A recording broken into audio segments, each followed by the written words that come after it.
Hey guys, the Samsung Galaxy S24 Ultra series just 1 month away to launch, and we are still seeing some leakage like live image, hands-on image, and comparison. Now it looks like camera details are now online leak again. It is confirmed Samsung Galaxy S24 Ultra come with quad camera setup in the back. ISO new 200 megapixel main camera, 12 megapixel ultra wide, 50 megapixel 5x telephoto lens, and 10 megapixel 10x telephoto camera. And the phone come with again 12 megapixel front camera. And rumor also say that the phone record 8K video up to 5x zoom. This is likely due to new upgrade 50 megapixel telephoto camera that can be offering high resolution and big pixel, resulting in an improved high gathering. The report also claimed that the Galaxy S24 Ultra offering a portrait mode with a 5x zoom. The phone reportedly also featuring a improved stabilization during daily light and low light condition. So I am very much concerned about the picture quality on the portrait mode using 2x, 2.5x, 3x or 3.5K level zoom.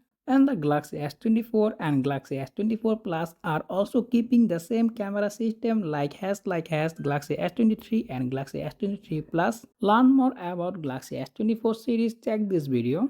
And if you found this video informative, make sure to hit the like button and also subscribe my channel for more content like this as always. Thanks for watching and I will be catching the next one. Take care. Allah Hafiz.